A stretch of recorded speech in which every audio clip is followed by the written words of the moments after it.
Sem Tabus, falando hoje sobre comunicação, de volta aqui. Vamos lá, conversando com Isabel Passos. Vamos saber agora quais são os empecilhos para uma comunicação saudável. Ou, como diria, quais são as armas negativas da comunicação, Isabel?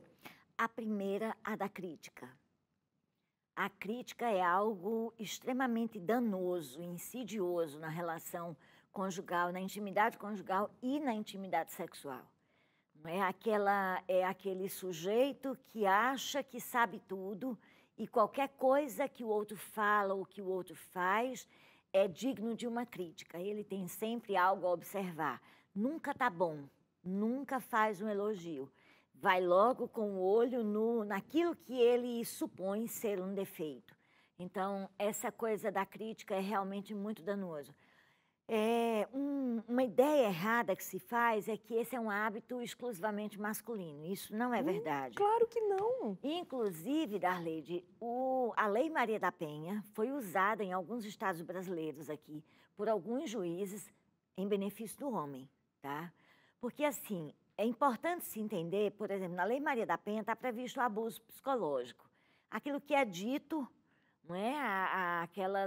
Aquelas falas agressivas, elas estão previstas como violência e podem ser, o homem pode ser penalizado pela violência psicológica, mas protege a mulher. O homem não tem uma lei a qual ele pode recorrer para protegê-lo. E o homem, a violência do homem contra a mulher vai muito pela força, né? Tem a violência psicológica, que geralmente está junto, mas vai muito pela força. O homem usa braço, usa uma faca, usa uma arma, não é? A mulher usa a língua. E ela, às vezes, é muito violenta com os seus companheiros com a língua. Quantos homens deprimidos, destruídos eu já atendi por uma mulher extremamente ácida? Quantos homens têm suas vidas profissionais prejudicadas por uma mulher que é extremamente violenta e agressiva no trato com ele, no trato com colegas de trabalho, não consegue se relacionar bem com ninguém, é uma pessoa de difícil trato. E esses homens têm suas vidas prejudicadas e isso não é visto, né? Isso não é levado em conta. Então, a crítica ela acontece tanto de um lado quanto do outro. Na realidade, aquele que tem o hábito da crítica está dizendo para o outro que se sente inferior ao outro, que acha que o outro sabe mais, é mais importante que ele, é melhor do que ele, né, na visão que ele tem de si mesmo. Mas para que ele se sinta mais confortável, ele tem que diminuir o outro. Ele não consegue lidar com o fato do outro, aparentemente, ser mais competente, ter mais destaque que ele, e aí ele trata de desqualificar através da crítica. Então, você imagine se a nossa vida sexual, mesmo que seja algo que nós usamos o corpo como instrumento de linguagem para o sexo, mas ela é algo que é feito. Tem uma terapeuta portuguesa com quem eu fiz um curso, que ela disse uma coisa interessante. Ela disse que sexo é algo que se constrói em pé e se pratica deitado. Né? Porque você constrói em pé através da memória afetiva. Então, quando você vai para a cama com alguém, vai estar presente ali a memória afetiva e todos os significados daquele relacionamento. E eles precisam estar descontaminados. Quando essa memória afetiva está contaminada, é óbvio que a vida sexual ela vai ser prejudicada, né? Então, é muito importante pensar nesse aspecto da crítica, porque a crítica vai sendo registrada aí. Na hora de fazer sexo, eu não vou conseguir me concentrar nas palavras, nas supostas palavras positivas que estão sendo ditas naquele momento. Interessante que nós somos levados a comunicar com maior ênfase quando estamos movidos por forte emoção. Se está com raiva, eu preciso dizer porque eu devo comunicar e, obviamente, essa minha raiva vai atrapalhar demais a minha capacidade de raciocinar sobre o que deva dizer, o que não deva dizer. E o que a maioria o que a maior parte da comunicação se faz é no calor. É na hora da briga, que essa é uma comunicação, né? Não é o diálogo. Querido, vamos conversar. Querida, eu preciso de lhe dizer alguma coisa. E um tem um texto bem bonitinho, elaborado. Querida, querido, não é esse diálogo encenado, né? E normalmente é no calor da emoção, naquele dia a dia ali puxado, alguma coisa que te provocou, chegou no máximo e pá, falou. E como é que eu cuido dessa relação sem estar carregada de emoção? Você diz que uma outra arma negativa é erguer a voz. Tá? Tem a crítica e o tom de voz. A depender da minha emoção, amiga. A depender da minha emoção e da capacidade de racionalização. Então. Não é? O erguer a voz já sinaliza uma dificuldade com a argumentação. Eu já estou querendo usar a força. Eu já estou mudando o parâmetro, a posição desse relacionamento. Eu já estou querendo estabelecer uma relação de poder. E é interessante que isso vale para pai, isso para pais, vale para casal. Quando você levanta a voz, ao invés de você conseguir fazer com que o outro escute, você faz criar um bloqueio na escuta. O levantar a voz bloqueia a escuta, ninguém escuta mais nada. E aí a tendência vai ser entrar numa escalada simétrica. Seria uma escalada simétrica. À medida que um levanta a voz, o outro vai levantar a voz também. Quando se trata de um casal simétrico. O que seria um casal simétrico? Onde os dois têm voz, onde os dois têm o mesmo temperamento de competição, sabe, de rivalidade, tem um temperamento forte, vai entrar numa escalada simétrica, e é numa escalada simétrica que muitos casais se agridem, que muitas coisas acontecem. Ou vai entrar num casal complementar. O que seria um casal complementar? Onde um simplesmente murcha e recua. E o outro grita, estabelece, sabe, e o outro se submete, o que também é danoso. O que também é danoso. A questão, Darleide, é que nós, seres humanos, como nós não fomos, a maioria de nós, pelo menos, como nós não fomos treinados nas nossas emoções, como a gente não sabe lidar com a raiva, a gente não sabe lidar com a tristeza, a gente não sabe lidar com a frustração, a gente não sabe nomear o que a gente está sentindo. Então, a gente tem de ir para dois polos. Ou a gente, para se defender, estabelece uma violência, uma agressividade e levanta a voz e grita mesmo, ou a gente vai para o polo da passividade.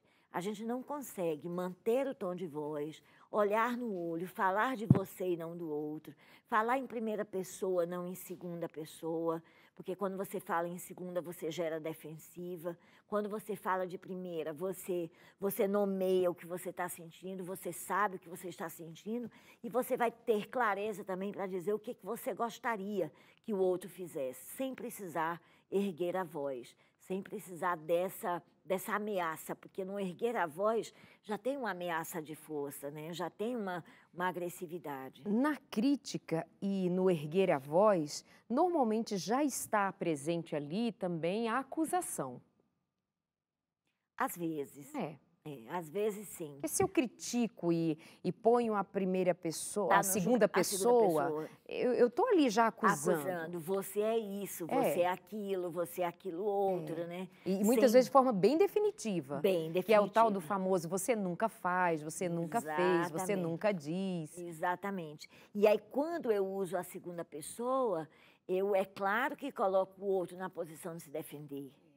Quando eu acuso sem dar a ele a chance de explicar, é um exemplo básico. Marcou um determinado horário e a pessoa não chegou naquele horário, né? E aí, quando ela chega uma hora depois, sei lá, meia hora depois, você não faz nenhuma pergunta, você já parte acusando de que você sempre se atrasa, você é um desligado, você é um desorganizado, você é isso, você é aquilo.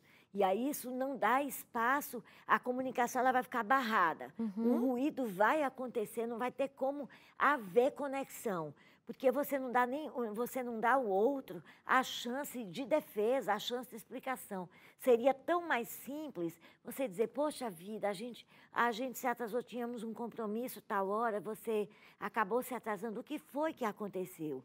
Uma simples pergunta, dê a ele a chance de explicar o que aconteceu sem fazer esse julgamento, sem fazer essa acusação, né, de que é porque você não liga, é porque você nunca se importa, é porque você é assim mesmo, toda vez você se atrasa, você nunca cumpre seus compromissos. E em todas essas falas vai tendo um juízo de valor, o que vai gerando uma resistência, vai tensionando aquele momento. E talvez as pessoas estejam nos escutando e nos assistindo, Darleide, pensando, mas o que isso tem a ver com vida sexual? Tudo. Absolutamente tudo. Um casal que não consegue se comunicar num aspecto tão simples, como que vai se comunicar de maneira adequada numa expressão de comunicação tão profunda como é a questão, o ato sexual? Porque o ato sexual é uma comunicação.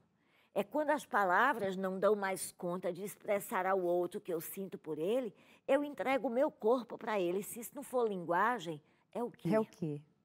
Se isso não for linguagem, é o quê? Quando eu permito que o outro adentre a minha intimidade de maneira física, sabe? É uma conexão que parte do corpo de um, entra no corpo do outro, conectando vida, conectando significado, conectando corpo, conectando mente. Todo o entorno precisa também estar saudável. Como que eu vou fazer uma entrega plena, uma entrega completa para uma pessoa que eu não confio? Sabe, como para uma pessoa que está sempre me agredindo. Então, para isso eu sirvo, para outras coisas não. Aqui eu sou boa, fora daqui não. É óbvio que tanto o homem quanto a mulher vai fazer essa conta, especialmente a mulher. Então, por que na hora de penetrar na minha vagina eu sou bonita e sou gostosa? Mas na hora de me dar assistência, na hora de me dar apoio, na hora de me incentivar para eu estudar, de me dar apoio no meu trabalho, de participar da educação dos filhos, de ser organizado financeiramente, então disso eu não sou digna. Eu só sou digna do sexo. Então, essa conta é muito simples de ser feita. É 2 mais 2 igual a 4. Não tem como essa conta não ser feita. Tanto por parte dele, quanto por parte dela. Poxa, na hora do sexo, tá, eu sou o maridão gostoso, mas na hora que eu estou cansado, ou na hora que eu estou, o salário atrasa, ou não dá para fazer a feira naquele dia, aí só tem reclamação. Ou quando estou cansado, estressado. Não há compreensão. Não há compreensão. Não há compreensão disso. Então, é preciso olhar para o casamento e entender que ali tem 2 seres humanos que são integrais. Eles são um todo, eles não é parte. Não dá para dividir, não dá para fazer em compartimentos, não. A partir do momento que eu entro no quarto com meu marido ou com minha esposa, então ali eu esqueço tudo, eu deixo tudo do lado de fora e ali vai ser tudo. Pode ser feito, tem casal que faz, mas é algo mecânico e é o sexo pelo sexo. Eu atendo casais, eu tenho alguns casos, inclusive agora no consultório, que o divórcio emocional está estabelecido, é um casamento que não existe mais. Inclusive tem um caso que está se separando, que não existe mais. Mas estava ali, estão dormindo junto. É um corpo feminino e um corpo masculino que está disponível debaixo da instituição do casamento. Então, a gente faz sexo, mas vínculo não tem mais. Já ouvi dizendo assim, mulher dizer assim, pelo menos isso. Né? Então, faz sexo, pelo menos isso. É o que resta, é o que sobra. Mas na expressão, na forma de dizer, tem assim... muita coisa negativa. Pelo menos isso, a gente faz sexo, pelo menos isso. Quer dizer, isso não está dizendo, o sexo pelo menos a gente faz porque é bom. Então, não é algo de natureza boa quando a gente não consegue trabalhar o entorno da vida sexual. E já fizemos um programa justamente sobre os entornos aqui também, né?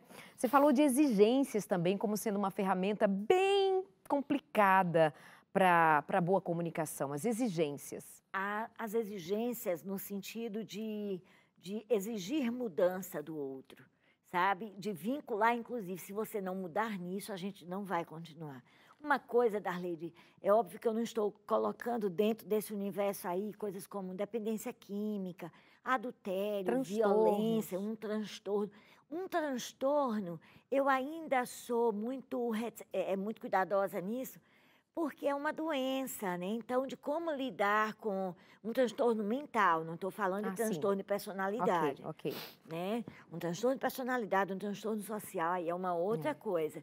Mas, em termos de transtorno mental, a gente precisa compreender que é uma condição que ninguém escolhe, né? A pessoa fica doente. E que não vai se abandonar o marido ou uma mulher, uma relação por causa disso. Mas uma dependência química, um homem violento ou uma mulher violenta, às vezes fica difícil, quase impossível e perigoso conviver com ciúme excessivo, né, com excesso de controle. Então, tem alguns nós que eles são grandes demais para que a relação consiga se manter com aquele nó ali presente. Não é uma ervilha, é uma melancia enorme, é um elefante no meio da sala. Então, tem coisas que não dá para conviver. Mas é aquelas exigências do dia a dia, de coisas e comportamentos que cada um tem o seu jeito de ser e de fazer as coisas. É aquela arrogância de não aceitar o outro como o outro é e exigir que ele mude, quando a gente não tem esse direito, né? A gente precisa aprender a conviver com essas diferenças. É fazer as diferenças andarem em nosso favor e não contra nós. É tentar encontrar um lugar positivo para a diferença que o outro tem, sabe? Eu contei essa história aqui já faz muitos anos, há muito tempo, e vou contar agora novamente. Quando os meninos eram pequenos, a gente foi atravessar a ponte lá em Petrolina, de Juazeiro para Petrolina, e a ponte ainda não tinha sido reformada. E aí nós estávamos, eu, Jocélio, mais 5 crianças, os nossos 3 filhos e mais 2 crianças dentro do carro. E Jocélio caiu dentro de um buraco e cortou o pneu. E era horário de rush na ponte. E aí tivemos que empurrar o carro um pouco para poder trocar o pneu. Empurramos o carro e aí quando foi na hora de trocar o pneu, o Jocélio tinha mandado alinhar. E o parafuso da roda estava muito apertado. E ele tentou folgar o parafuso, colocou a chave de roda, tentou e não conseguiu. Mas meu marido tem 1,80 m e pesa 56 quilos. Ele é bem magrinho, é o fininho que satisfaz, entendeu? Ok, vamos fazer uma pausa aqui? Não, deixa eu contar o resto da história. Não, deixa a audiência querendo saber, garota. Então tá bom. É rapidinho, vamos saber o que aconteceu lá na ponte entre Juazeiro e Petrolina. Então Até já. Tá bom.